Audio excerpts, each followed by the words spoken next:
ഞാൻ ഇന്ന് ഡെക്കാത്തിലോട്ട് വന്നതാണേ. സംഭവം ഞാനിവിടെ ഇടയ്ക്കിടയ്ക്ക് വിസിറ്റ് ചെയ്യാറുള്ള സ്ഥലം തന്നെയാണ്. അപ്പോൾ ന്യൂ അറൈവൽസ് വല്ലതും വന്നോ എന്നൊക്കെ അറിയാൻ വേണ്ടി വെറുതെ വന്നതാണ്. അപ്പോൾ എന്തായാലും ഇവിടെ എല്ലാം ഒന്ന് ചുറ്റി കറങ്ങി ഇതേ ഇവിടെ നമ്മുടെ സൈക്കിളിൻ്റെ സെക്ഷനിലോട്ടൊക്കെ ചെന്ന് ഞങ്ങൾ കുറേ കാലമായിട്ടൊരു സൈക്കിൾ വാങ്ങണമെന്ന് ഇങ്ങനെ പ്ലാൻ ചെയ്യുന്നുണ്ട്. സംഭവം ഇത് വാങ്ങിച്ചാൽ ഉപയോഗിക്കുമോ എന്നുള്ള ഡൗട്ട് കാരണം ഇങ്ങനെ വെച്ചുകൊണ്ടിരിക്കുകയാണ്.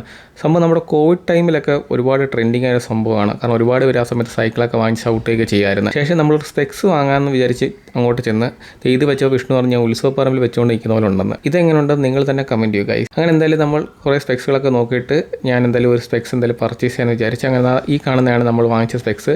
വിഷ്ണുവിന് ഈ മണ്ടയ്ക്കാണ് സാധനം വേണമെന്ന് പറഞ്ഞാൽ കുറേ നേരമായിട്ട് കിടന്ന് ഉന്തി തള്ളിക്കൊണ്ടിരിക്കുമായിരുന്നു. അതിനുശേഷം നമ്മൾ നേരെ പോയത് സെക്കൻഡ് ഫ്ലോറിലോട്ടാണ്. ഇവിടെ ഒരുപാട് മൾട്ടി എക്യുപ്മെൻറ്റ്സും കാര്യങ്ങളും, അതായത് ജിമ്മിലേക്ക് വേണ്ട ഒരുപാട് എക്യുപ്മെൻറ്റ്സും അതുപോലെ ഗെയിംസിന് പറ്റിയതൊക്കെ ഒത്തിരി എക്യുപ്മെൻറ്റ്സും കാര്യങ്ങളെല്ലാം ഇവിടെ നമുക്ക് കാണാൻ സാധിക്കും. ഞാൻ നേരെ പോയിട്ട് നമ്മുടെ ഈ ഒരു ബാക്ക് സപ്പോർട്ടിനുള്ളൊരു ബെൽറ്റ് അത് കുറച്ചേരം നോക്കിയിട്ട് പറ്റിയ ഒരെണ്ണം നോക്കിയിട്ട് ഞാൻ ഒരെണ്ണം പർച്ചേസ് ചെയ്തിട്ടുണ്ടായിരുന്നു. അവിടെ എല്ലാം ഒന്ന് ചുറ്റി കറങ്ങിയിട്ട് നമ്മൾ ബില്ല് അടിച്ച് നേരെ പുറത്തോട്ടിറങ്ങി. ഇതാണ് ഞാൻ വാങ്ങിച്ച സ്പെക്സ്. എങ്ങനെയുണ്ട് ഗൈസ് നിങ്ങൾ തന്നെ പറയൂ. അപ്പോൾ വീഡിയോ ഇഷ്ടമായാൽ മറക്കാണ്ട് നമ്മുടെ ചാനൽ ഒന്ന് സപ്പോർട്ട് ചെയ്യണേ. Thank you.